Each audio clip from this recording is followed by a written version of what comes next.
பிட்மாஸை பயன்படுத்தி சரியான குறியீட்டை கட்டத்தில் நிரப்புக.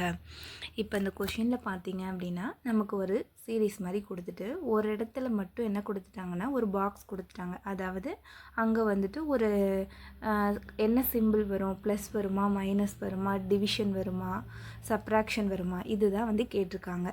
அது வந்து நம்ம எப்படி பண்ணலாம்? இப்போது என்ன கொடுத்துட்டாங்க நமக்கு இந்த இடத்துல 2 box 6 minus 12 divided by 4 plus 2 is equal to 10 கொடுத்துட்டு இந்த இடத்துல மட்டும் என்ன வரும் அப்படிங்கிறத நமக்கு கொடுக்கல. அதை எப்படி கண்டுபிடிக்கலாம்? இப்போ என்ன சொல்லிட்டாங்கன்னா ஃபஸ்ட்டு நம்ம வந்துட்டு ப்ராக்கெட்லேருந்து சால்வ் பண்ணிட்டு வரலாம். ரைட் டு லெஃப்ட் இப்படி வரலாம். ஃபஸ்ட்டு நம்ம போர்ட் மாஸ் அதாவது பிட் மாஸை பொறுத்த வரைக்கும் நம்ம என்ன பண்ணுவோம்? ஃபஸ்ட்டு வந்துட்டு ப்ராக்கெட் பீனா என்ன ப்ராக்கெட் இங்கே இருக்குது, இங்கே இருக்கா? அப்போ 4 + 2 என்ன 6. ஓகேங்களா? அடுத்து என்ன? இது வந்துட்டு இண்டிசஸ், அடுத்து இது டிவிஷன், அடுத்து மல்டிப்ளிகேஷன், அடுத்து அடிஷன், சப்ராக்ஷன். அப்போ என்ன பண்ணும்? டிவிஷன் தான் பண்ணுமா? அப்போ நான் என்ன பண்ணுறேன் அப்படின்னா வந்துட்டு ஃபஸ்ட்டு இங்கே மைனஸ் இருக்குது, இங்கே டிவிஷன் இருக்குது. ஆனால் நான் ரூல் படி என்ன தான் ஃபஸ்ட்டு பண்ணணும்? டிவிஷன் தான் பண்ணுமா? இதை நான் பண்ணிக்கிறேன். அப்போ 12 divided by 6 என்ன 2 வருமா? அந்த 2 இங்கே போட்டாச்சு. இப்போ வந்துட்டு இதுக்கு முன்னாடி என்ன சிம்பிள் இருக்கும் நமக்கு தெரியாது. ஸோ அதனால் நம்ம டக்குன்னு இந்த இடத்துல சப்ராக்ஷன் பண்ணக்கூடாது, அப்படி தானே? அதனால் என்ன பண்ணுறோம் அப்படின்னா இதை வந்துட்டு நம்ம ரைட் சைட் கொண்டு போகிறோம். ஓகேங்களா?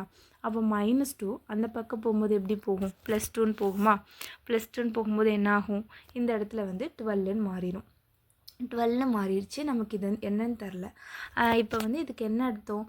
அப்போ LHS = RHS. அதாவது நம்ம ரைட் சைடில் வந்துட்டு கிடைக்கிற ஆன்சருக்கும் லெஃப்ட் சைடில் கிடைக்கிற ஆன்சரும் ஈக்குவலாக இருக்கணும், அப்படி தானே? அப்போ இங்கே 2 பாக்ஸ் 6 is equal to 12 வந்துருச்சு. அப்போ இந்த இடத்துல எந்த சிம்பிளை போட்டால் நமக்கு 12 வரும் அப்படின்னு நம்ம பார்க்கணும். சரிங்களா? இப்போ இந்த இடத்துல நான் வந்து ப்ளஸ் போடுறேன். ப்ளஸ் போட்டேன் அப்படின்னா 2 + 6 என்ன 8. ஆனால் இந்த இடத்துல 12 இருக்குது. அப்போ அது வராதா? இதே மைனஸ் போட்டேன் அப்படின்னா 2 - 6 என்ன வரும்? -4. அப்போ அதுவும் வராது. இதே வந்து இந்த இடத்துல மல்டிப்ளிகேஷன் போகிறேன்னு வச்சுக்கோங்களேன். 2 × 6 என்ன 12.